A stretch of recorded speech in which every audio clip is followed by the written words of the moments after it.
What's going on, guys? It's Juan Panduro. Welcome back to the channel. And today we're going to be talking about how to make money selling cars. And that's right, I'm just going to be giving away this information.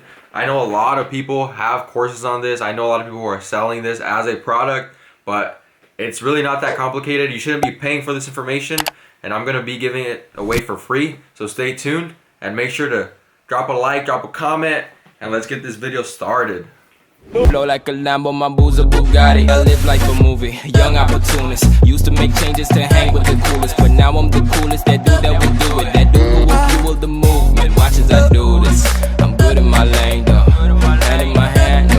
Alright guys, welcome back to the channel. It's Juan Panduro, and it's a special one today. So basically, I made the Corvette video, how I got it for around $25,000.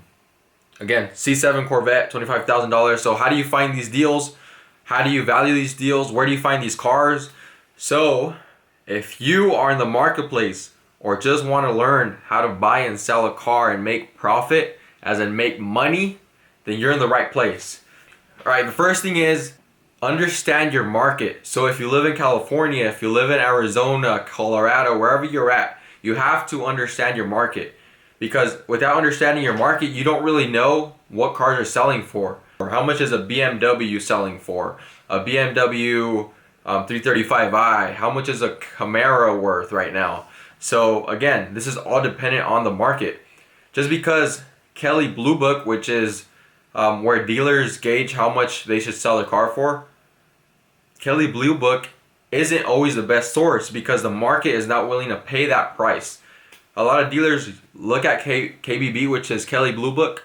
This is an open source where it gives you an estimate or a value in your car depending on the miles, the condition, the specs that it has.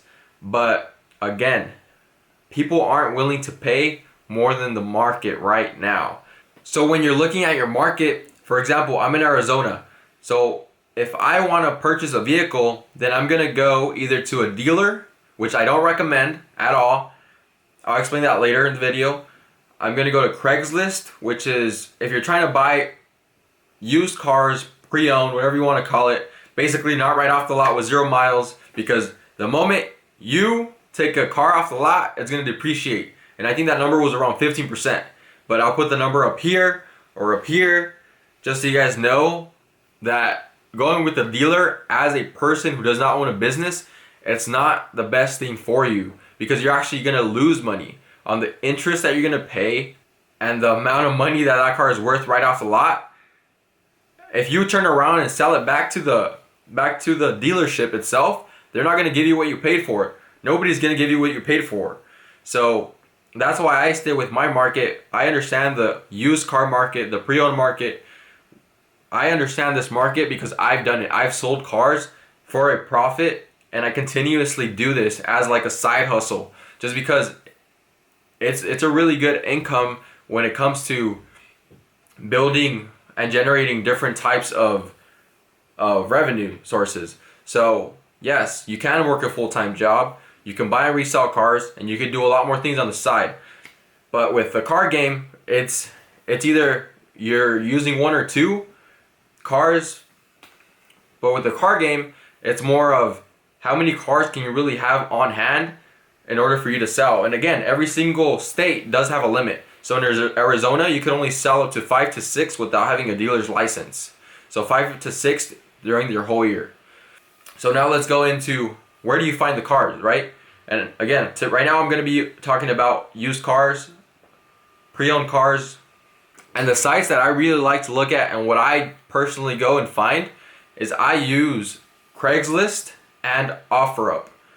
And between Craigslist and OfferUp, I always try to find what is the market value of the vehicle right now. So as an example, a lot of people are into Toyota Camrys because they're great, reliable cars. So if you want to purchase a Toyota Camry and you go to a dealership, it's probably going to be way more than you could find it as a car that you can buy cash on the street right now from a private seller.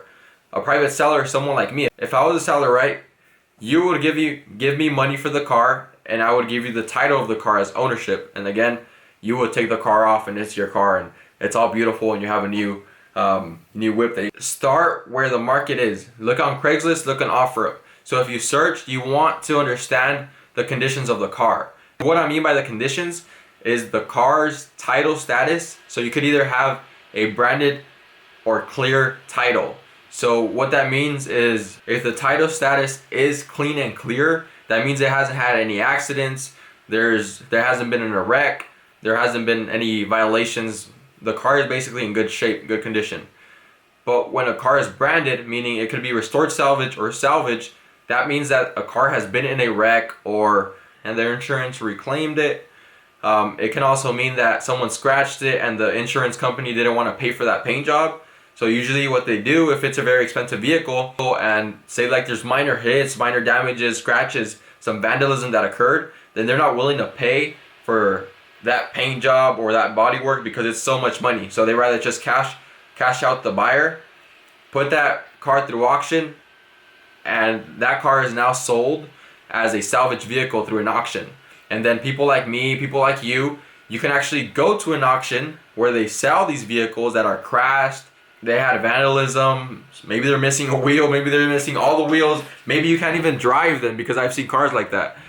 These cars are through auctions. They are cheaper, but there's more risk involved because you have to find the right painter, you have to find the right person to do the body work, and again, you are going to get a better rate, but you also have to have that specific buyer because not everyone wants to buy a salvage vehicle.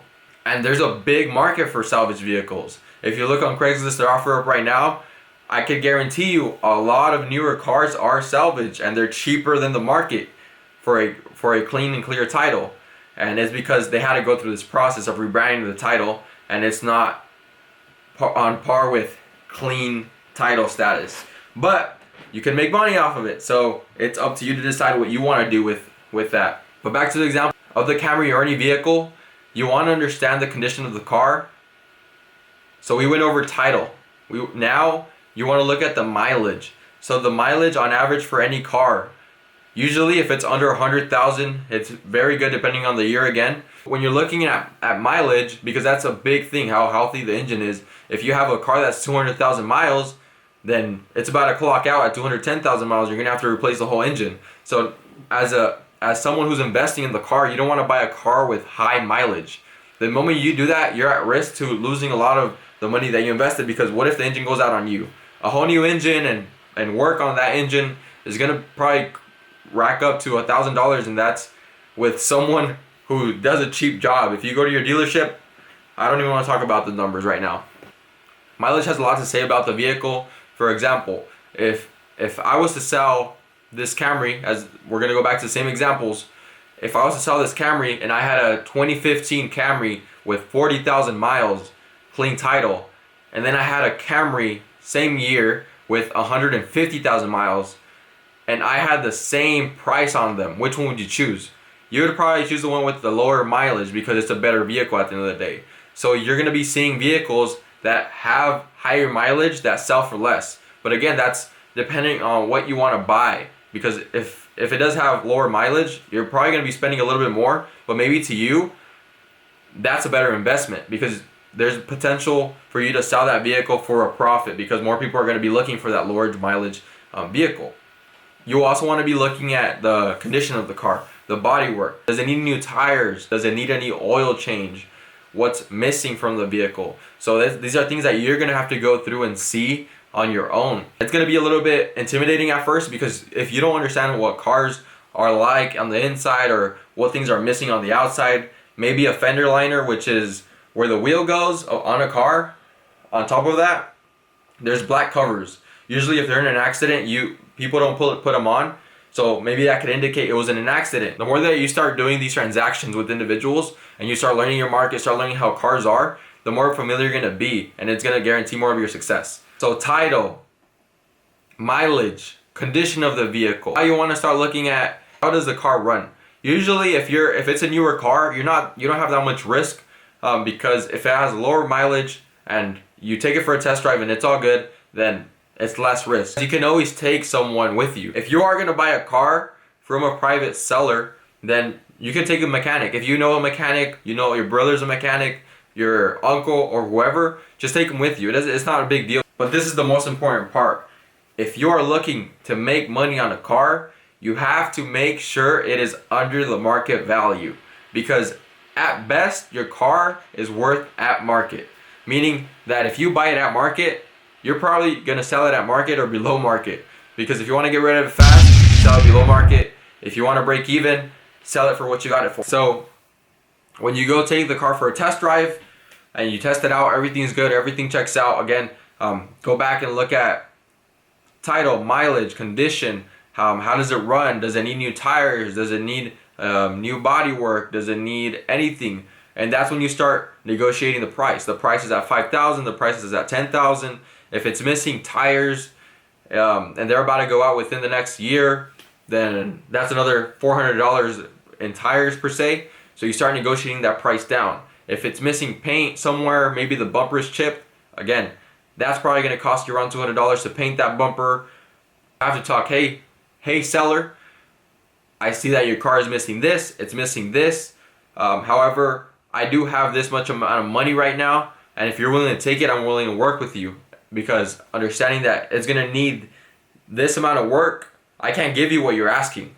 I can only give you what the car is worth and what I'm going to be putting into it. And that's how you kind of start dropping prices, and that's how you get it below market. A lot of people have been asking about how I purchase vehicles, what do I do with them, and this is just one introductory video. I have also bought on auction sites, which I can go over in the next video. But yes, this is just an introduction to how to buy and resell cars using some certain criteria. So I hope this did help you. Flow like a Lambo, my booze a Bugatti. I live like a movie, young opportunist. Used to make changes to hang with the coolest, but now I'm the coolest. That dude that would do it, that dude who would